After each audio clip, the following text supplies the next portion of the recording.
However, as you are well aware, the design itself went through many twists and turns over the years to get to be put out to bid.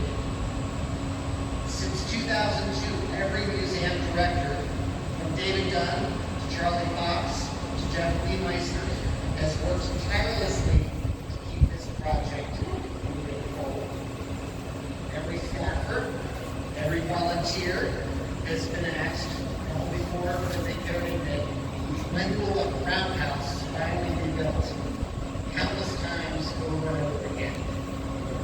Through it all, our museum directors, our staff, and our volunteers have been supported by the Friends of the Railroad Museum of Pennsylvania, our amazing associate group, our advisory council, who've been right there with us and have had our backs and have supported us through their advocacy efforts over many decades.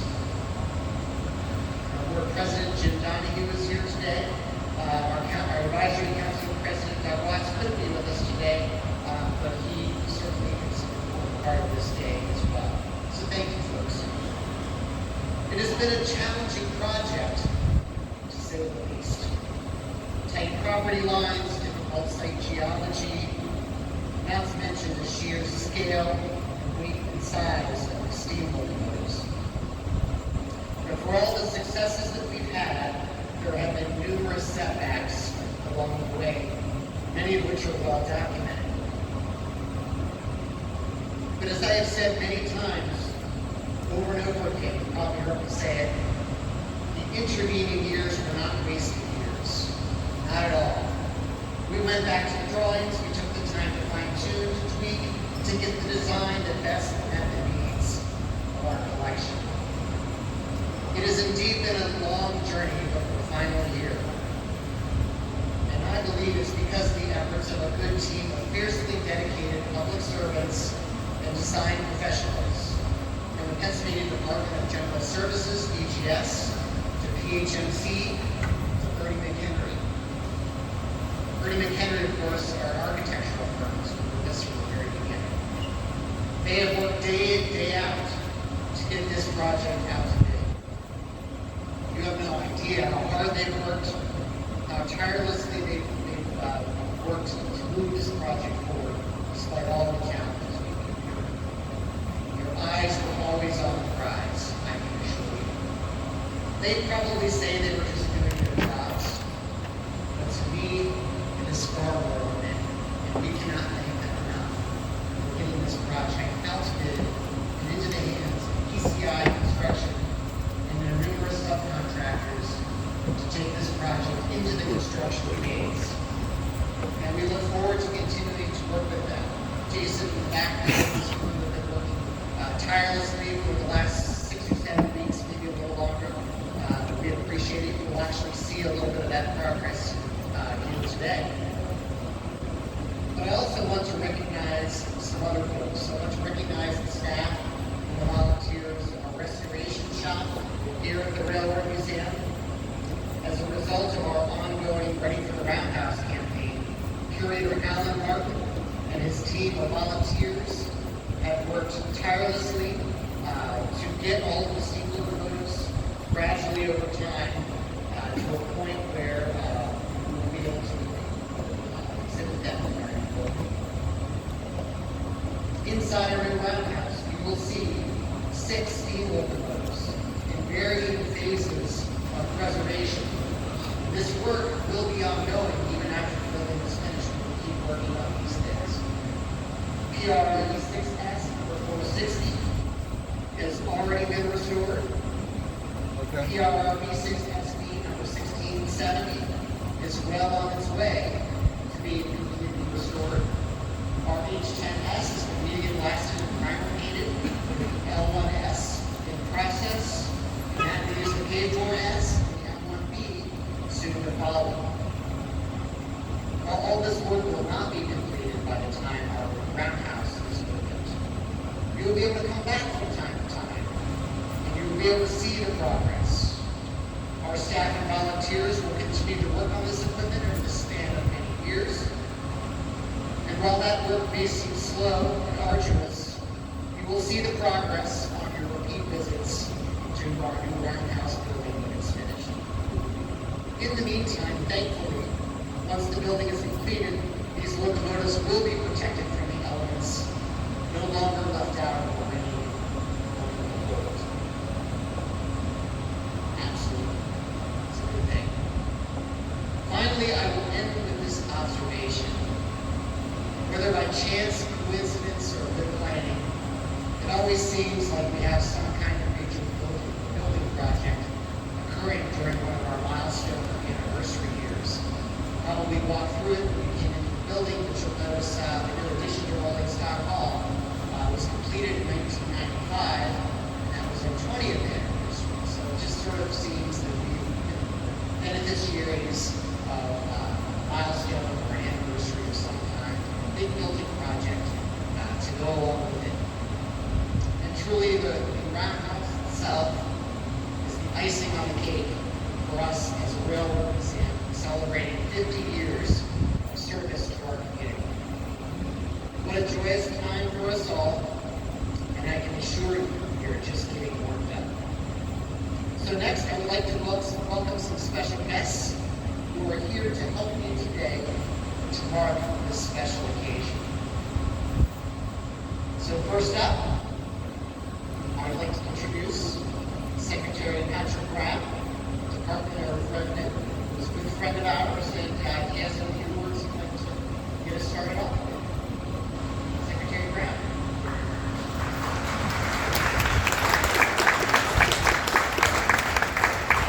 Thank you. It's great to be back.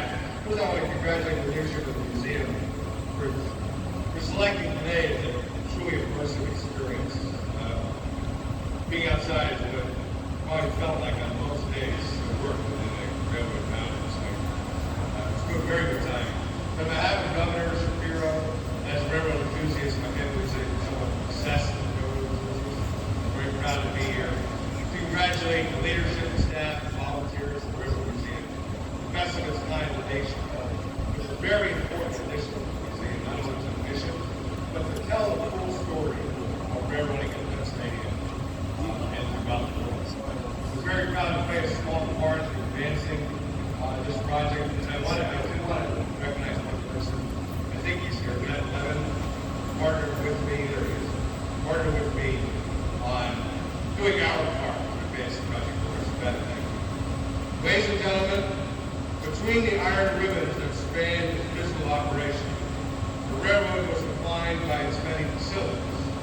Passenger stations, freight houses, switching towers, and hump yards were just a few of the most prominent.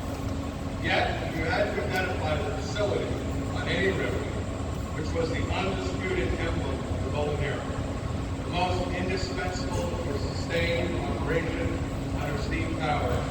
It would clearly be the railroad roundhead. In search for reform, straddle the round table, hugging the powerful Sir, thank you. Numbering over 3,000 in the mid-last century, ranging in size from a modest 6-stall structure in Reading Socket Yard to the massive 52-stall largest in the world of the Pensie's East Altoona. By far the most unique and distinctive structure in any town and the most identifiable to any industry. Within its thick, soot-stained brick walls, time seemed to pulse with the rhythm of labor, camaraderie, and the ceaseless drive of machines. To step into a railroad roundhouse is to enter the microcosm of an industry where the dance between man and machine unfolds with vivid intensity. Roundhouses were conceived as the nerve centers of railroad operation and locomotive maintenance. The design was not only efficient, maximizing space and facilitating movement, but it also fostered a communal environment amongst the railroaders. Inside the roundhouse was a road department. The air was thick with the scent of oil and hot metal. Sunlight filtered through dusty skylight windows, illuminating a forest of smokestacks and steel beams. Locomotives were majestic in their repose, stood side by side like sleeping giants, each watched over by a dedicated team of mechanics and engineers. From dawn until dusk, often in deep into the night, the roundhouse was alive with the purpose of motion. Each day began with a flurry of activity. Boilermakers, mechanics, firemen swarmed over their engines, their hands calloused, their faces smeared with grease. Every nut and bolt was subject to scrutiny, every pipe checked for leaks and damage. The cacophony of hammers, wrenches, and riveting machines echoed throughout the cavernous space. Sparks flew as motors fell in cracks in fireboxes or patched worn out trucks. At the end of their stay, the locomotives now polished, refueled, and coaxed back to life, steam hissing, pistons churning. The cycle began again and again around the clock with each departure. Despite the constant noise and crime, there was a palpable sense of camaraderie amongst the crew. The roundhouse brought together individuals from various backgrounds, immigrants, seasoned railroaders, apprentices, each laboring and contributing their knowledge to the whole. Besides its utilitarian function, the roundhouse was a social hub.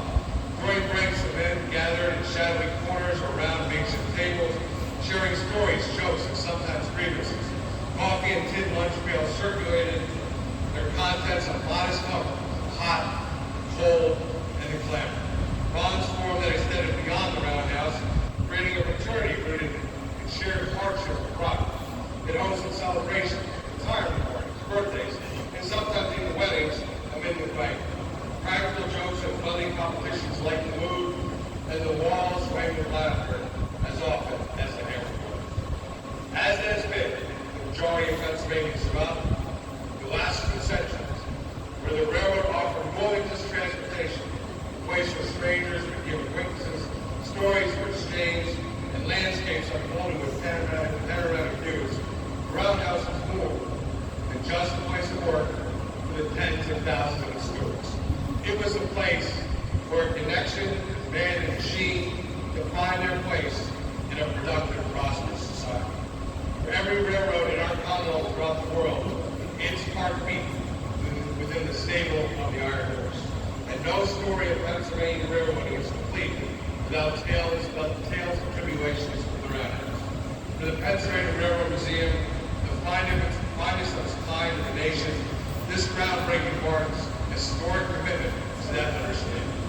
Within the modern roundhouse on this site, iron giants of the Commonwealth's railroad legacy will receive the expert stewardship and their preservation, honoring the machine mastery which ensured their operation in decades past.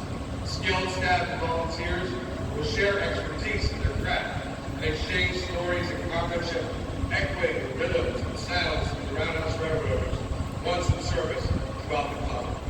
Museum patrons will be immersed in a once indispensable environment of railroading, gaining a more true appreciation of what it meant to be in the heart and soul of the industry which allowed the Commonwealth to change the world. Ladies and gentlemen, in communities throughout Pennsylvania, thousands of times day in and day out, the machines that would power a nation would enter and depart a unique facility which defines the most impactful industry in our country's history. Today, the legacy of that indispensable facility begins its journey back to life. Today, the beating heart of the Pennsylvania and American Railroad, the Railroad Roundhouse, begins its powerful rhythm once again to honor the extraordinary service and commitment of railroaders of generations past, to the benefit of patrons and stewards of this prized facility for generations. Thank you very much.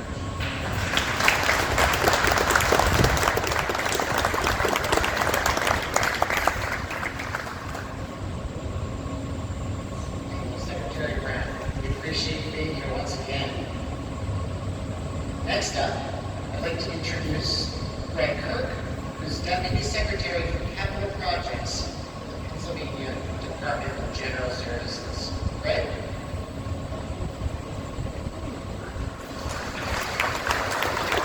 Thank you, Beth. Thank you, Secretary. I mean, looking out at this crowd today, this shows the impact that this project is going to have on the Commonwealth. I see a lot of people here, and it really is a big celebration day on what this is going to bring for the museum in the future. So thank you all for joining us today for this truly grand occasion. The Roundhouse Construction Project represents not only a major step forward for this incredible museum, but also a powerful investment in the Commonwealth's industrial heritage. The future 16,000 square foot, long-awaited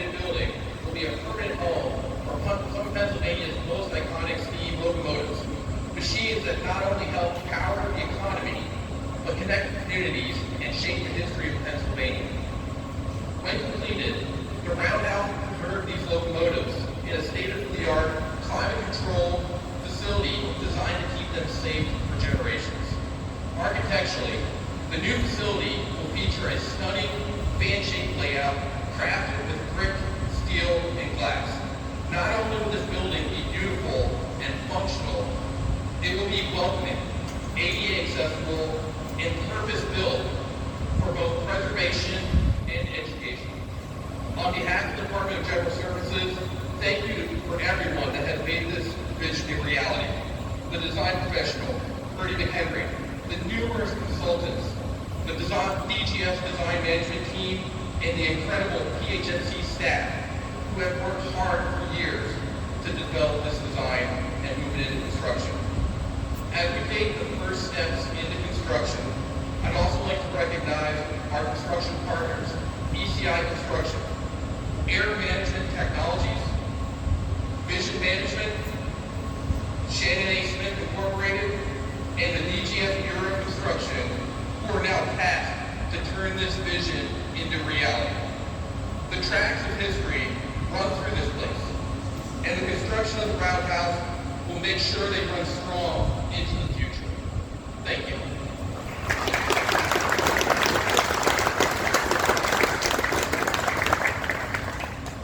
Thank you, Greg. Well, now we have a couple of speakers who are going to represent us, but first, I'd like to introduce representing PHMC, Dr. William Lewis.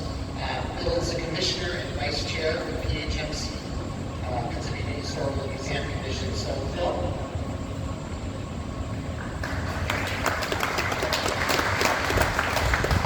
Well, good morning, everyone, and thank you all for being here. On behalf of the Pennsylvania Historical Museum Commission, I welcome all of you to this groundbreaking ceremony.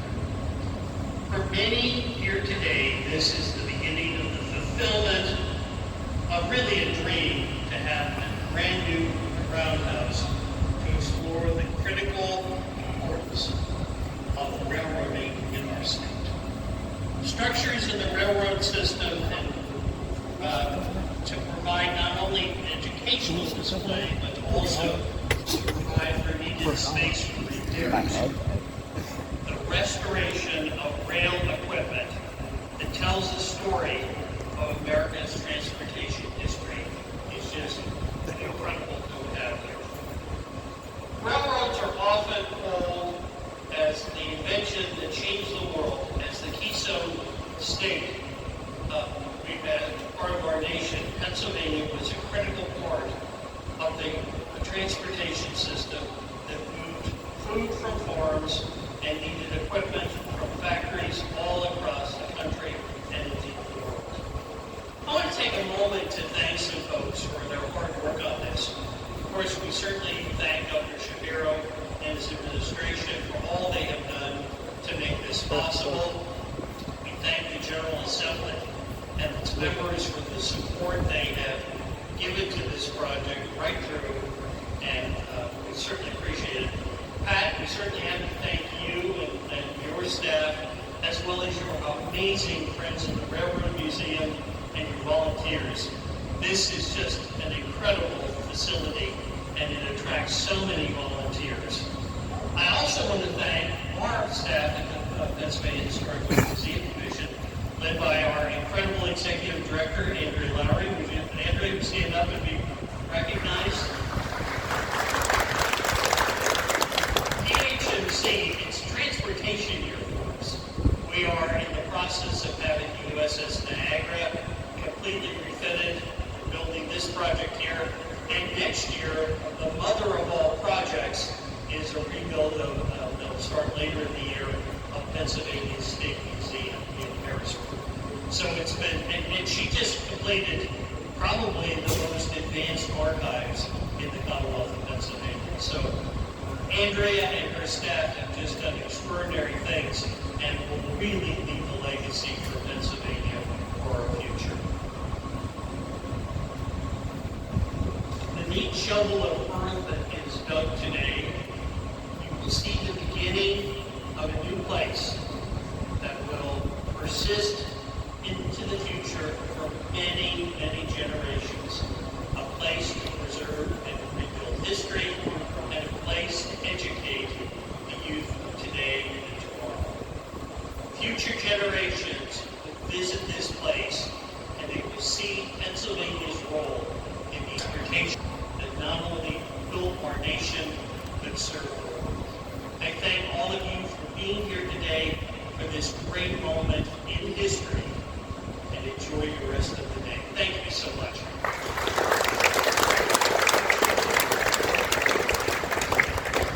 Thank you, Bill.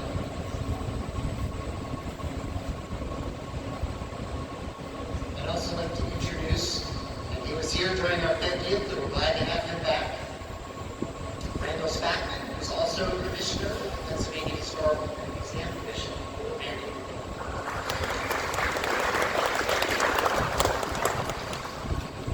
Well, thank you very much, Pat. Thank you very much. I'm so glad to be back here again after 50th.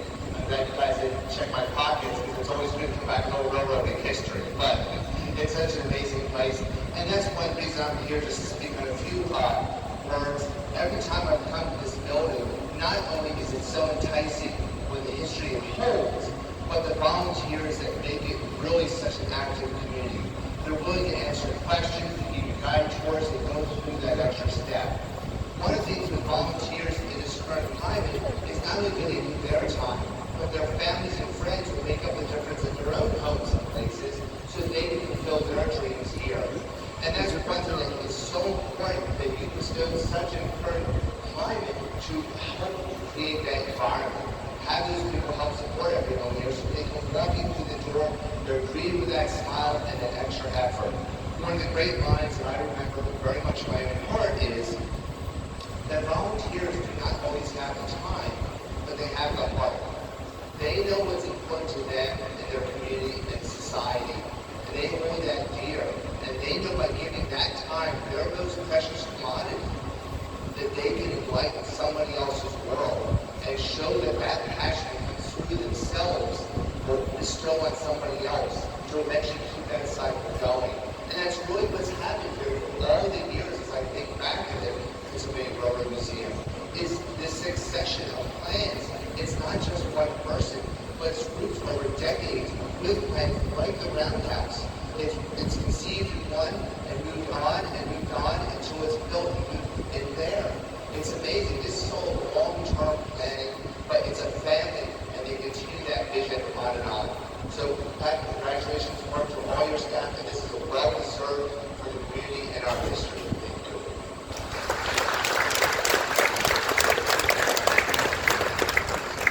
Thank you, Randall. We appreciate you being here.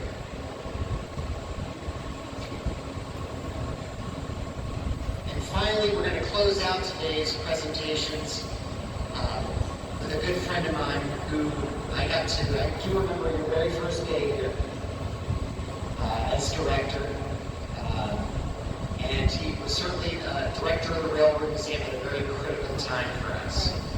David Dunn was museum director from 1997 to 2009. And it was during those very formative years that you saw a lot of progress and a lot of things change. A lot of what we have certainly owed very much to your efforts. So without further ado, he's going to take us out. Go ahead.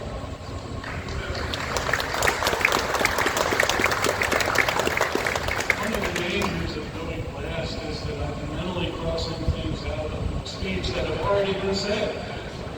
And I just wanted to go back over the time back in August of 2002 when Representative Schuler gave me a call.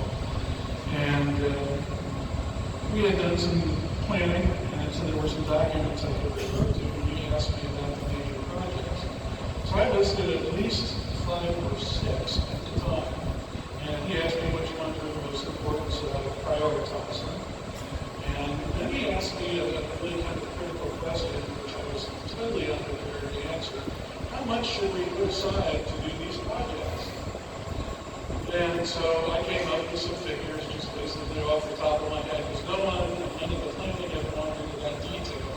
of the project funded.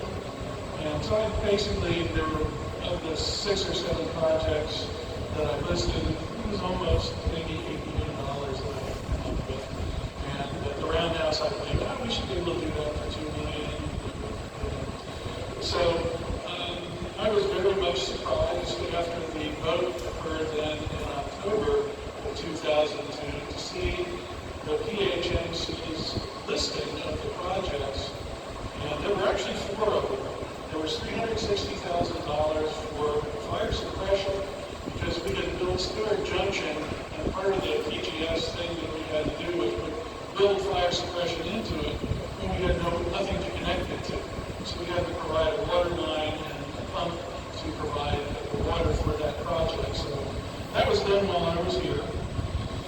And then there was $5 billion for an HVAC project, and that was to take this whole building and put in air conditioning and heat, which everyone thought was pretty much impossible. But no, it wasn't. And the $4.5 billion, of course, had to be augmented too because that was not even close.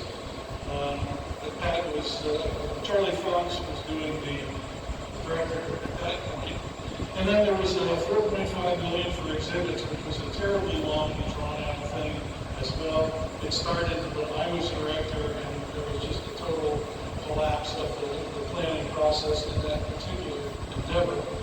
But Pat managed to bring it all together and get that all done. As we said, what was the date that you said?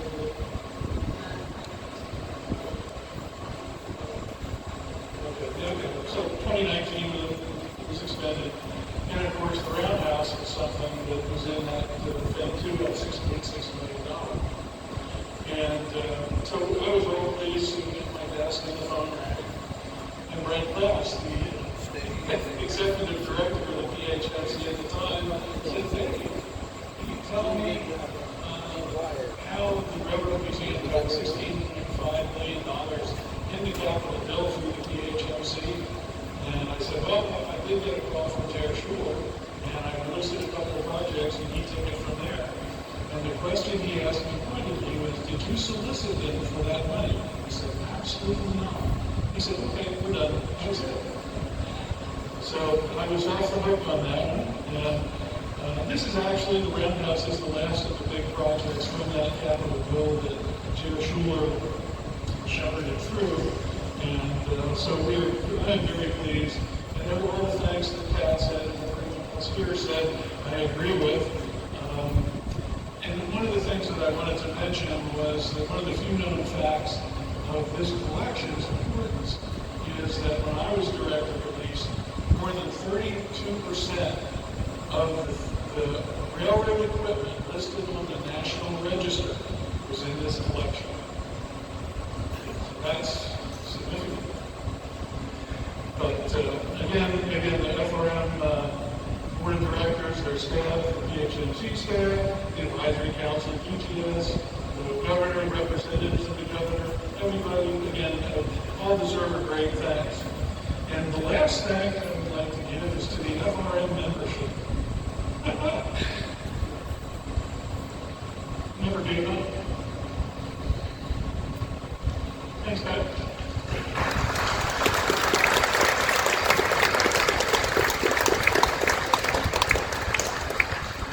Couldn't have said it better, Dave. I also do want to recognize, as we close out here, some other folks who are with us today. Of course, Kendra Lowry, Executive Director of PHMC. Seated next to her is Melissa Mann, Bureau Director, PHMC, Bureau of Historic Sites and Museums. Mike Emery, Eastern Division Chief, Bureau of Historic Sites and Museums, PHMC. Stephen Rank, Outreach Representative, for U.S. Representative Lloyd Smucker. Stephen was also here for our 50th. We appreciate that.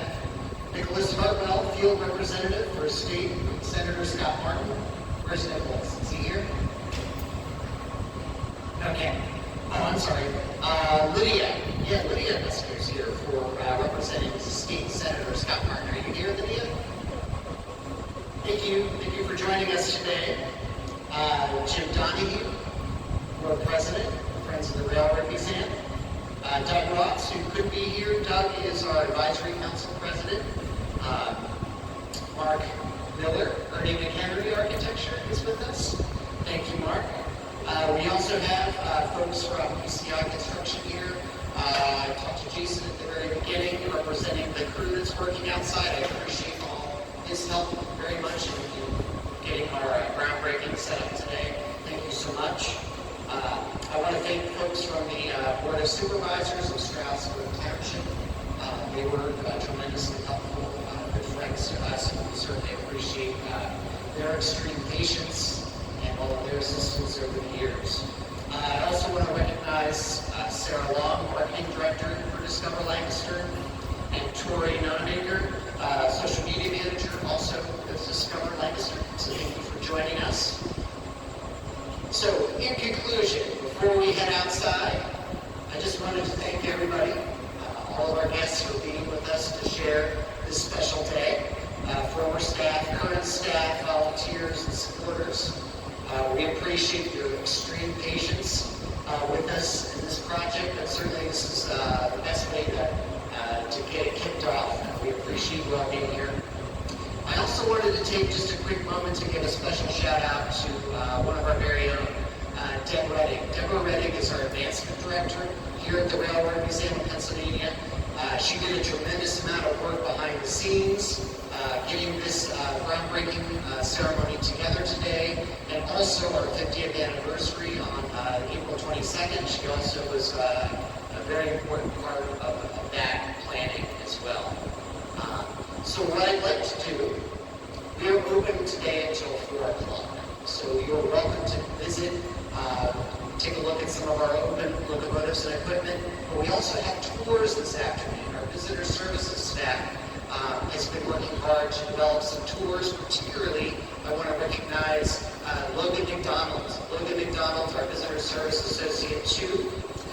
We'll be offering 50th anniversary tours that he developed at 1:15, 2:15, and 3:15 today. Each one of those tours will be followed up by the debut of a yard tour that's being developed by Tracy Ray, our custodial guide 2, who's also here today. So again, thank you all for joining us. What we're going to do, we're going to go outside and do some digging, if you don't mind. My first day back from the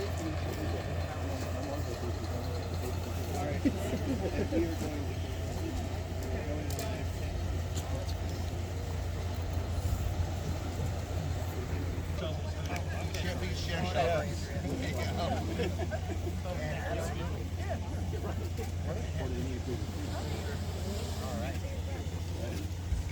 This is historic dirt.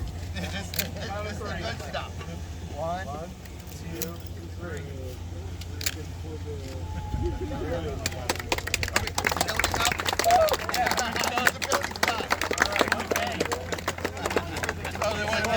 Another one. He can do that.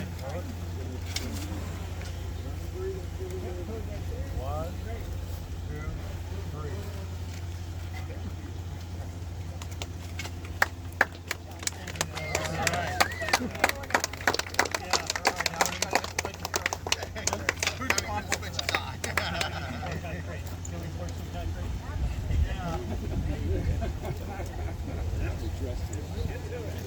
Let's get the team in. I got it. There you go. I got one on for this battle.